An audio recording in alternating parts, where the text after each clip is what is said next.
A very good morning to all of you. You all are welcome to Study IQ and I am Dr. Ranjita. आज की class में हम लोग पढ़ने जा रहे हैं साइंस क्लास 7 NCERT के चैप्टर नंबर 13 के बारे में, जो है motion and time. So let's start. अगर आप चाहते हैं मुझसे कांटेक्ट करना तो you can send me mail at this email ID. ये मेरा इंस्टाग्राम लिंक है. और अगर आपको पीडीएफ फाइल चाहिए इस लेक्चर के तो इस टेलीग्राम चैनल पर प्रोवाइड कर दिए गए हैं. You can join this channel. अगर आपको इससे पहले वाली क्लास के लेक्चर्स को देखना है तो उसके लिंक्स भी इसी टेलीग्राम चैनल पर प्रोवाइड किए गए हैं. जब आप चैनल ज्वाइन करेंगे तो स्पेलिंग जो है इसको ज़रूर चेक कर लें. हम बात करने वाले हैं मोशन के बारे में.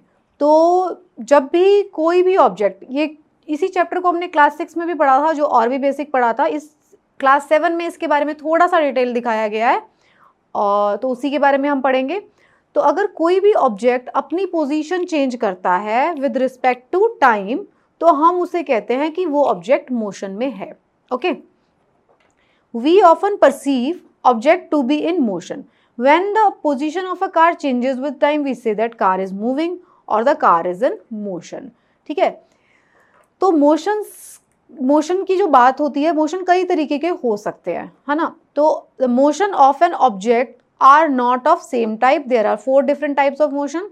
तो 4 तरीके के कौन कौन से डिफरेंट टाइप ऑफ मोशन है? वो है रेक्टिलिनियर मोशन, जिसमें कि क्या होता है, motion possesses by a body moving along a straight line path is called the rectilinear motion. The motion of a train या फिर स्ट्रेट ब्रिज पे कोई गाड़ी जा रही है तो वो रेक्टिलिनियर मोशन है, स्ट्रेट लाइन में. सर्कुलर मोशन क्या होता है? Motion possessed by a body when it moves along a circular path. जैसे कि motion of a child in a merry go round. झूला होता है ना जो मैरी गो राउंड वाला गोल गोल घूमता रहता है, तो वो उसका मोशन. अर्थ का मोशन सन के चारों तरफ सर्कुलर ऑर्बिट में, तो ये मोशन जो है सर्कुलर मोशन है. नेक्स्ट है रोटेशनल मोशन. रोटेशनल में क्या है? Motion possessed by a body when it spins about a fixed axis. Rotation में और सर्कुलेटरी मोशन में क्या डिफरेंस है? रोटेशन में फिक्स एक्सिस होगा और सर्कुलेटरी मोशन में क्या होगा? सर्कल में मोशन होता रहेगा. तो ये रोटेशनल मोशन है. Example, the motion of earth about its own axis, या फिर हम जब किसी सिक्के को घुमाते हैं तो वो वाला मोशन. फिर होता है पीरियोडिक मोशन. पीरियोडिक मोशन क्या होता है? जो रिपीट करता है अपने आप को रेगुलर इंटरवल्स पे, जैसे कि झूले का. To and fro motion of a simple pendulum. Pendulum को अगर आप यहाँ से सस्पेंस कर देंगे तो ऐसे ऐसे वो जाता रहता है, तो वो उसका, तो उसे कहते हैं पीरियोडिक मोशन. फाइन. तो ये देखिए, ये एग्जाम्पल दिखाए गए हैं. रेक्टिलिनियर मोशन का एग्जाम्पल देखो. एप्पल सीधा नीचे गिर रहा है. अगर ग्रेविटी किसी चीज़ को पुल करती है तो वो सीधी लाइन में गिरेगा, वो ऐसे जिगजैग जिगजैग तो होके आएगा नहीं. तो अगर ग्रेविटी ऊपर से किसी को पुल करेगी तो वो स्ट्रेट मोशन होगा, रेक्टिलिनियर. ये देखिए, स्कूल टाइम में हमने मार्च पास्ट किया है, उस टाइम का मोशन. फिर रोटेशनल मोशन, जिसके बारे में मैंने बताया था, अर्थ अपने एक्सिस पे घूम रही है, लट्टू घूम रहा है, ओके, इसका पंखा घूम रहा है. सर्कुलेटरी मोशन में क्या आएगा? प्लैनेट्स चक्कर काट रहे हैं, अर्थ जैसे घूम रही है, जो रेस ट्रैक पे सर्कुलेटरी मोशन है, झूले के अंदर गोल गोल घूम रहा है. ओके. पीरियोडिक मोशन में क्या होगा? पीरियोडिक मोशन जो इंटरवल पे रिपीट हो रहा है. देखिए, इसका मोशन भी पीरियोडिक है. सर्कुलेटरी, अर्थ जो है सन के चारों तरफ घूम रही है, ये सर्कुलेटरी मोशन तो है ही, साथ में ये पीरियोडिक भी है, क्योंकि ये रेगुलर इंटरवल पे घूमती रहती है ना. तो ये दोनों तरीके का मोशन हो गया, तीनों तरीके का. इनफैक्ट अर्थ जो है अपना क्या सा ये वाला मोशन भी कर रही है, रोटेशनल मोशन भी कर रही है, सर्कुलेटरी मोशन भी कर रही है और पीरियोडिक भी कर रही है, रेगुलर इंटरवल पे भी रिपीट कर रही है. ओके. तो ये तीनों के अंदर, चारों के अंदर डिफरेंसेस हैं या सिमिलैरिटीज. फिर हम बात करते हैं स्लो और फास्ट मोशन की. ठीक है. जब कोई object long time to cover a certain distance is known as slow, while the object which takes shorter time to cover the same distance is known as fast. Slow और fast क्या है?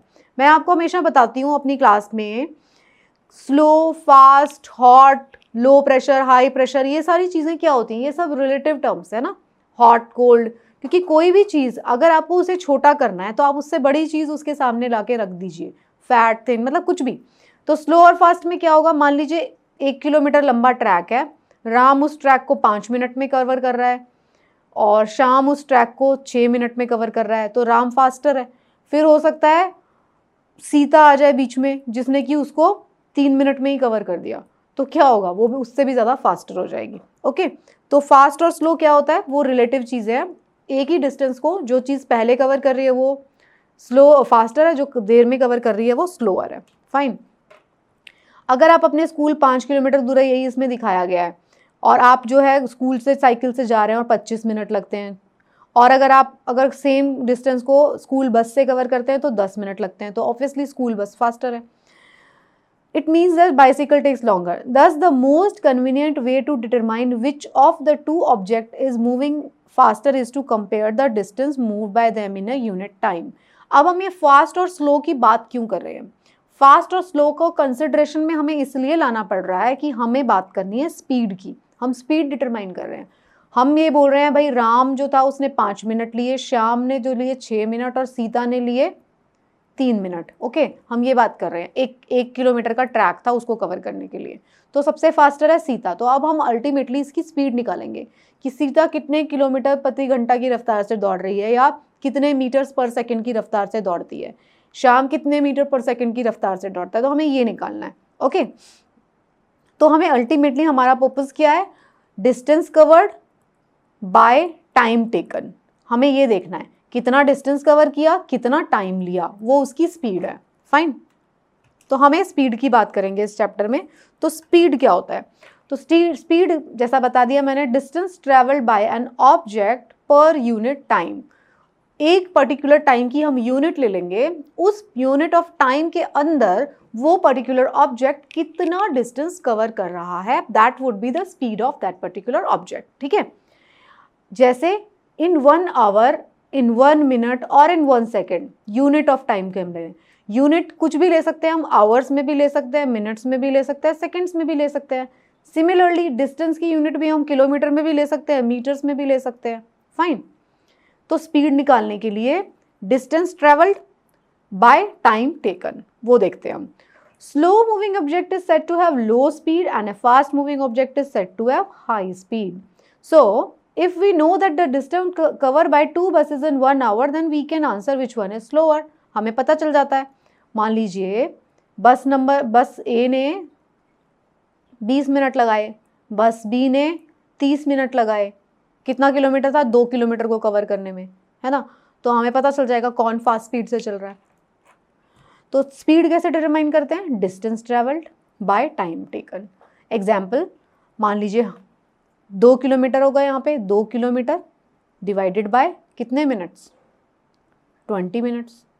अब kilometre है, आपको कौन सी unit में निकालनी है? किलोमीटर प्रति घंटा या किलोमीटर प्रति minute?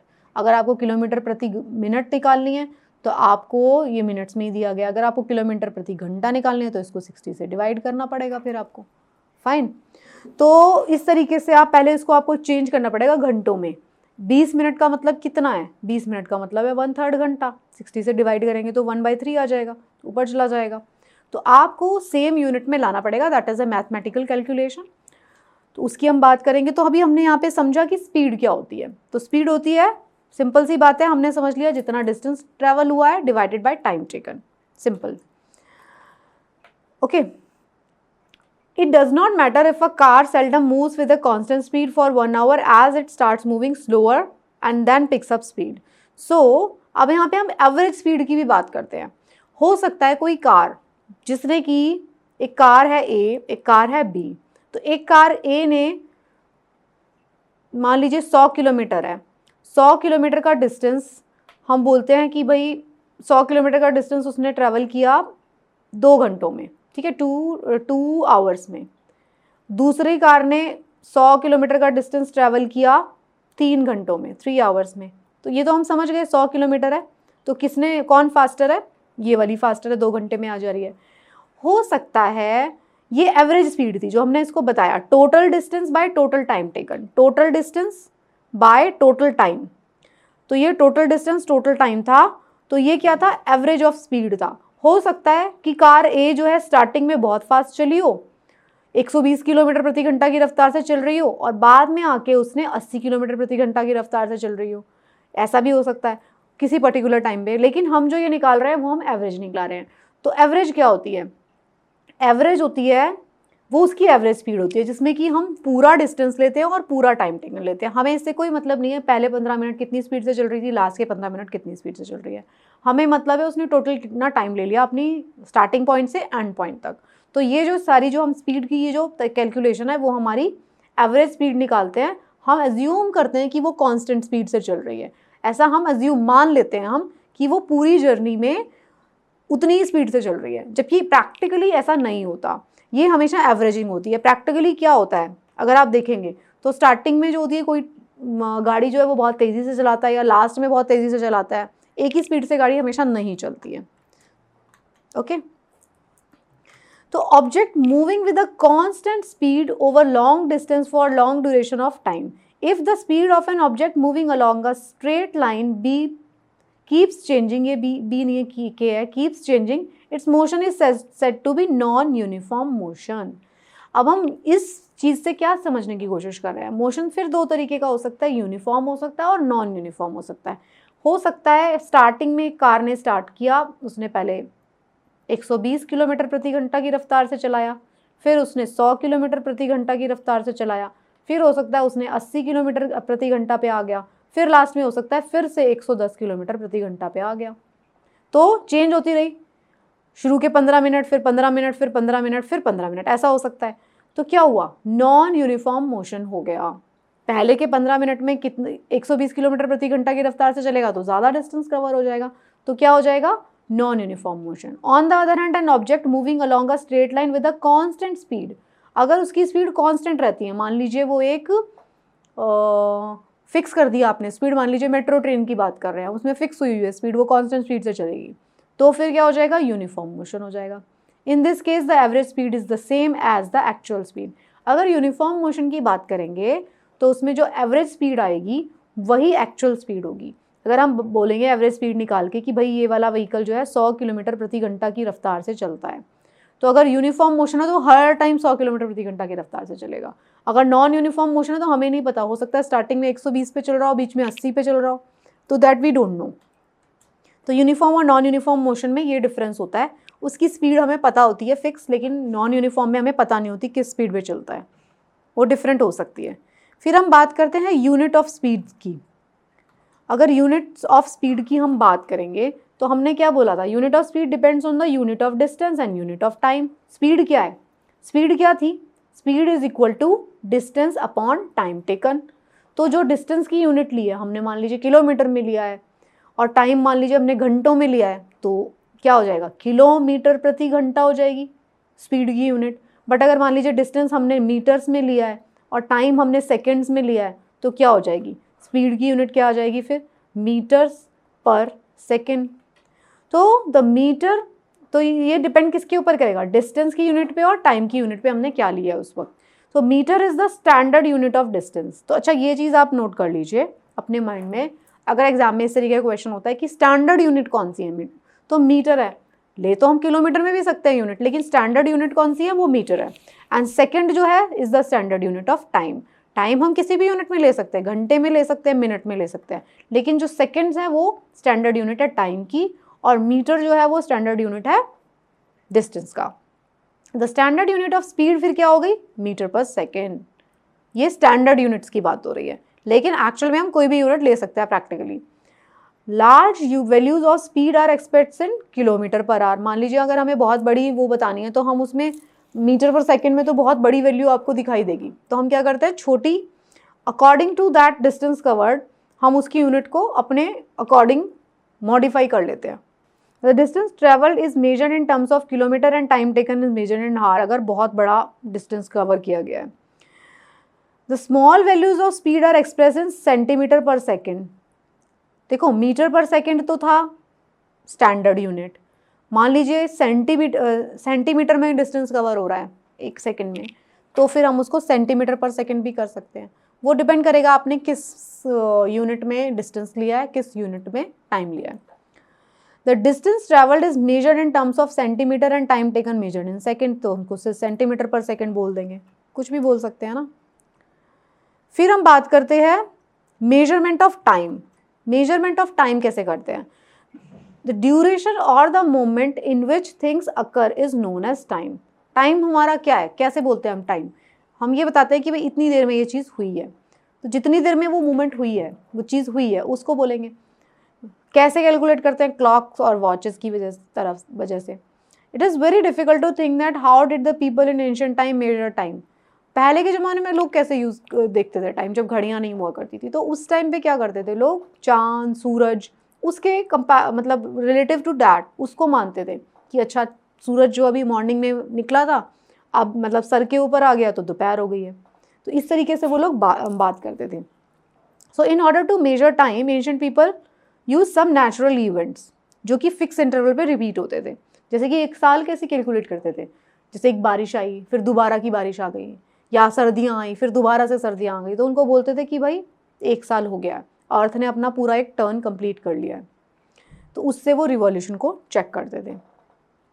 Many time measuring devices were used in different parts of the world before pendulum clocks observe.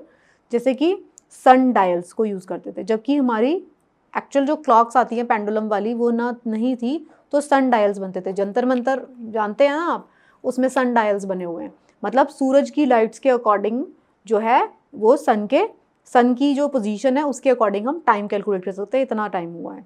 Water clock, sand clock, पानी की घड़ियाँ होती थी, रेत की घड़ियाँ होती थी।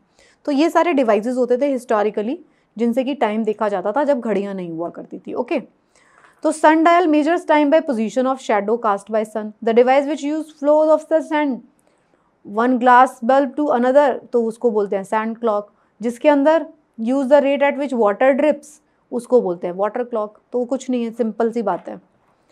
फिर हम बात करते हैं सिंपल पेंडुलम की। तो जो एक सिंपल पेंडुलम होता है उसके अंदर क्या होता है? एक मेटल बॉल होती है जिसको बॉब कहते हैं, which is suspended bye a large thread. उसको लार्ज थ्रेड से सस्पेंड कर देते हैं। ये देखिए, ये हो गया सिंपल पेंडुलम। ये एक मेटल की बॉल है, ये एक थ्रेड से उसको सस्पेंड कर दिया गया है।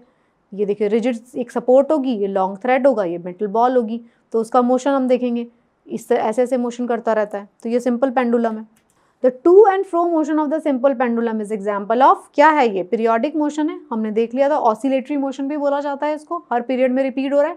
ऑसिलेटरी मोशन, ऑसिलेट कर रहा है, जो ये वाली मूवमेंट है एक पॉइंट से ऑसिलेट करना है, इस मिडल पॉइंट से इधर जाता है, इधर से इधर जाता है। So Galileo was the first person to study the motion of pendulum. Galileo जो थे हमारे साइंटिस्ट गैलीलियो, उन्होंने बताया था इस मूवमेंट को स्टडी करके।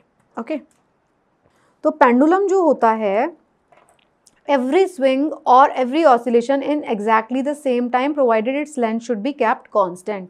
अगर हमने उसको एक पॉइंट से हैंग किया हुआ है पेंडुलम को, एक फिक्स पॉइंट से, तो वो जो है उसका जो मोशन है वो कांस्टेंट रहेगा। मतलब टाइम जितना होगा, जितनी देर में वो इधर से इधर पहुंचता है उतनी ही देर में वो इधर से इधर पहुंचेगा, अगर हमने उसको फ्रीली वो कराया हुआ है। बीच में अगर आप उसकी लेंथ चेंज कर देंगे तो उसका टाइम टेकन चेंज हो जाएगा। अदरवाइज यहाँ से यहाँ, फिर यहाँ से वापस आने में, और यहाँ से यहाँ, और फिर यहाँ से वापस आने में सेम टाइम लेता है पेंडुलम, प्रोवाइडेड उसका थ्रेड सेम रहता है। The pendulum is said to have completed one oscillation when its bob is starting from its mean position, moves to D to E to F। देखो pendulum पे पर हम क्यों बात कर रहे हैं, क्योंकि पेंडुलम सीसेट में भी पूछा जाता है, और जितने भी आपके एसएससी या कोई और बैंक पीओ के एग्जाम है उसमें भी पूछ सकते हैं सवाल। तो ये जो वाली पोजीशन है, ये हमेशा पूछे जाते हैं सवाल कि यहाँ से यहाँ तक टाइम टेकन है या फिर कि पूरा का पूरा टाइम टेकन है। तो वो आपसे पूछा सकते हैं ये भी इस पोजीशन से अपनी ओरिजिनल पोजीशन में आने के लिए, ओरिजिनल पोजीशन से स्टार्ट किया था, ओरिजिनल पोजीशन में आ गया वापस, और उसने फॉर एग्जांपल 4 सेकंड्स लिए, तो आपसे ये पूछ सकते हैं तो इधर कितने सेकंड लिए? तो भैया इधर से इधर गया, फिर इधर से इधर गया, ये सारा उसने रिपीट किया, तो इधर से इधर जाने में कितना टाइम लगेगा? 1 सेकेंड। मतलब इधर से इधर वापस आने में, और इधर से इधर वापस आने में 2 सेकेंड लगेंगे। तो मतलब इस तरीके के सवाल आते हैं, तो इसलिए ये पेंडुलम के बारे में इतना डिटेल में बताया जा रहा है। Pendulum also completes one oscillation when it bobs move from one extreme D position to another extreme E position and come back to D. Okay. So the time taken by the pendulum to complete one oscillation is called the time period. तो जो pendulum के case में अगर हम बात करते हैं, पूरा यहाँ से इस पोजीशन से इधर गया, इधर से इधर गया और वापस यहाँ आ गया, तो इसको बोलते हैं टाइम पीरियड। अपनी ओरिजिनल पोजीशन से वापस अपनी ओरिजिनल पोजीशन में आता है, तो वो एक सर्कल होता है। The time period of the pendulum depends on its length. कितनी लंबी स्ट्रिंग से उसको बांधा है हमने, उसके ऊपर डिपेंड करता है। The length of A pendulum is the length of the thread from the point of suspension of the Bob. जो सेंटर से उसका सस्पेंड किया गया है बॉल, उसका धागा कितना लंबा है उसके ऊपर डिपेंड करता है कि पेंडुलम का टाइम पीरियड कितना होगा। फाइन। जो गैलीलियो थे उसने बहुत सारे एक्सपेरिमेंट किए थे to verify his observation. He found that pendulum of a given length table always the same time to complete one oscillation. This observation led to development of pendulum clock. Galileo जो हमारे scientist थे उन्होंने study किया, फिर उन्होंने बताया कि भाई सेम टाइम ले रहा है, तब उन्होंने क्लॉक बनाई। फिर हम बात करते हैं नेक्स्ट, बात करते हैं हम यूनिट ऑफ टाइम की। तो यूनिट टाइम की स्टैंडर्ड यूनिट क्या है, हमने अभी आगे पढ़ा था। टाइम की स्टैंडर्ड यूनिट थी second, basic unit of measuring the time, standard unit, and it is represented by symbol S.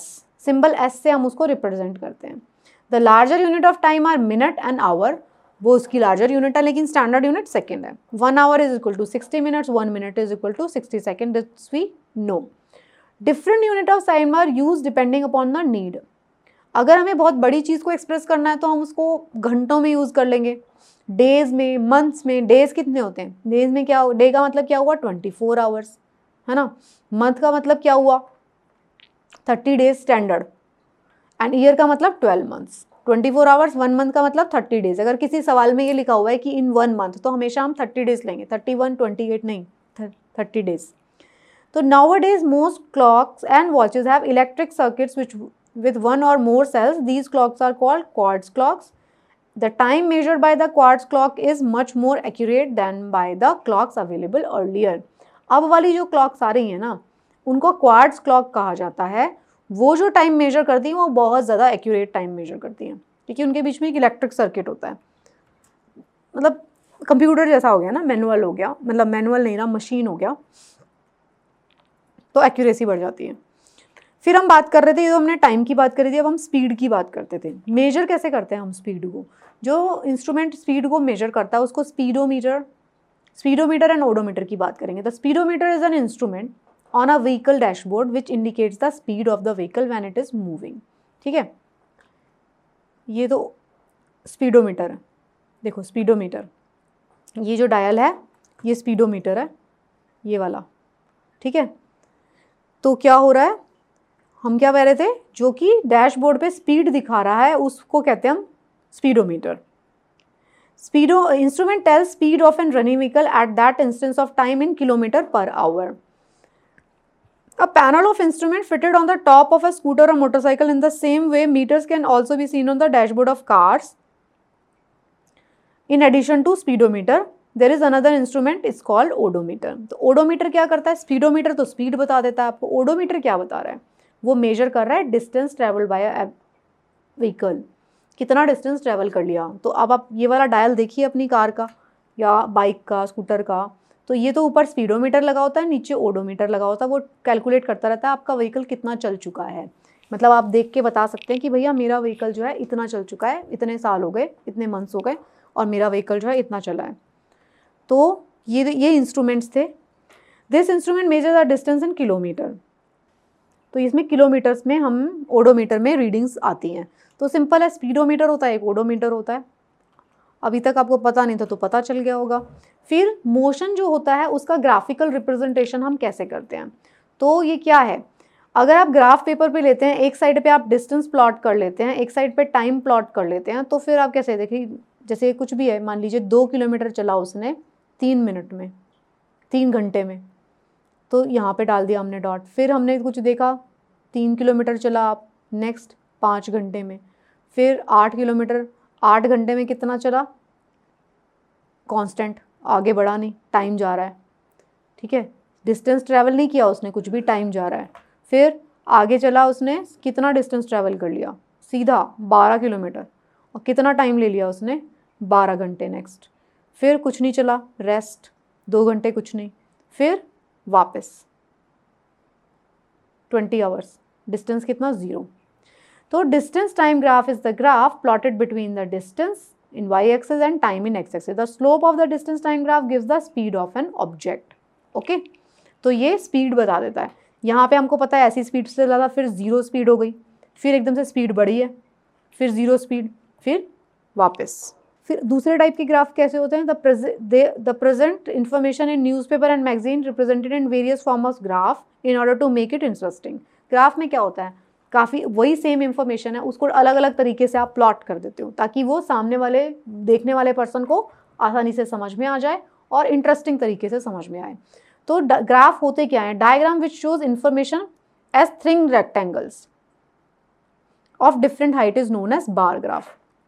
तो बार ग्राफ क्या होता है, ये देखिए ये बार ग्राफ है, इसमें क्या होता है, कुछ भी एक्स एक्सिस है, एक वाई एक्सिस है, इस पर आप कुछ भी प्लॉट कर सकते हैं, ठीक है, एक्स एक्सिस है, वाई एक्सिस, कुछ भी प्लॉट कर सकते हैं, time, distance, years, number of people, population, anything you can plot, और हम यहाँ पे बना देते हैं और इसको ग्राफ में आप रिप्रेजेंट कर देते हो, ठीक है। अगर हम मैथ्स की एनसीईआरटी पढ़ रहे होते तो मैंने आपको बता दिया होता कि ग्राफ कैसे बनता है, अदरवाइज आपको पता है। तो ग्राफ ऐसे बनाया जाता है, तो ये बार ग्राफ है। ये दूसरा वाला क्या है, ये पाई चार्ट है। सेम अगर हम कुछ किसी और चीज़ को पाई चार्ट पे दिखाना चाहते हैं, मतलब हम उसको दिखाना चाहते हैं कि भाई 100 में से कितना, मान लीजिए हम क्लास की बात करते हैं कि क्लास में 40 बच्चे हैं, किसी को म्यूज़िक पसंद है, किसी को डांसिंग पसंद है, किसी को क्रिकेट पसंद है, तो हम बता देते हैं कि भाई मान लीजिए 40 में से 20 जो हैं उनको क्या पसंद है, उनको मान लीजिए म्यूज़िक पसंद है, तो कैसे बनेगा, तो 20 का तो ये म्यूज़िक वाले बन जाएंगे। 10 को मान लीजिए क्या पसंद है, कुछ भी पसंद है, 10 को क्रिकेट पसंद है, बाकी के कितने बचे, 10 को क्रिकेट पसंद है तो 50% डिवाइड होगा ना। तो इस तरीके से आप पाई चार्ट पे आप दिखा सकते हो। This was a simple example. तो आप पाई चार्ट पे कुछ भी प्लॉट कर सकते हैं। तो पाई चार्ट क्या होता था, जब आप उसको सर्कल में ग्राफ को, डायग्राम को शो करते हैं, परसेंटेज कॉम्पोजिशन 100 में से आप उसके पार्ट्स करते हैं, मतलब आपने टोटल को 100 ले लिया, किसी भी टोटल को, किसी भी नंबर को, जैसे मैंने लिया था 40 बच्चों को, तो 40 बच्चे मेरे इक्वल हो गए 100 की तरह। तो अगर 20 की बात करेंगे तो ये 10 की बात करेंगे तो ये 10 50% में आ जाएंगे, तब हम उसको प्लॉट करते हैं, तो उसे पाई चार्ट पे प्लॉट किया जाता है। So that's it, this was a small chapter. I hope आपको समझ में आ गया होगा। इसमें हमने सिर्फ छोटी छोटी सी बातें की, टाइम, स्पीड, डिस्टेंस के बारे में हमने बात किया, डिफरेंट टाइप ऑफ मोशंस के बारे में बात किया, पहले वाले लोग क्लॉक कैसे यूज़ करते थे इसके बारे में बात किया। तो this was a basic chapter of class 7, very simple chapter. तो thank you so much and best of luck for your preparation.